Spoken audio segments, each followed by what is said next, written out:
Bonjour et bienvenue sur ExoVideo. Dans cet exercice, nous devons calculer la durée moyenne de stockage, ou le délai moyen de stockage. Pour cela, on nous donne un stock initial, un stock final, des achats de marchandises et une variation de stock. Alors en fait, ici, on va utiliser trois formules. Tout d'abord, nous devons savoir bien le stock moyen, à l'aide du stock initial et du stock final.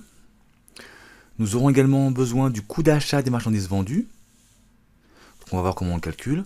Et finalement, nous pourrons calculer, déterminer donc la durée moyenne de stockage. Alors nous avons besoin du coût d'achat des marchandises vendues parce qu'elle intervient dans la formule de la durée moyenne de stockage. Donc voici les formules que je viens de vous indiquer à l'instant. Donc on va prendre une à une, on va les prendre une par une, pardon.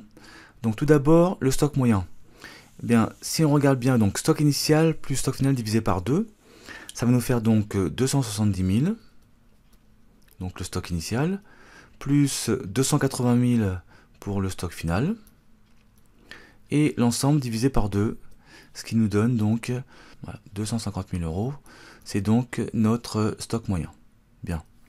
Maintenant, on va appliquer la deuxième formule, qui est bien, le coût d'achat de marchandises vendues. On va mettre un petit point, voilà. Alors, ici, on va prendre donc 600 000, c'est-à-dire les achats de marchandises, 600 000. Et on va ajouter 200 000. Alors, dans la formule, on marque plus ou moins variation de stock, ici.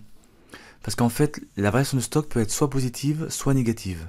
Ici, elle est positive, puisque nous avons 200 000 et il n'y a pas de signe négatif devant. Donc, ça nous fait 800 000.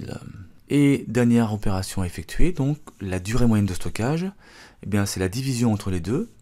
Donc on va faire 250 000 divisé par 800 000. Alors il ne faut pas oublier bien entendu de multiplier par 360, puisqu'il s'agit d'un nombre de jours.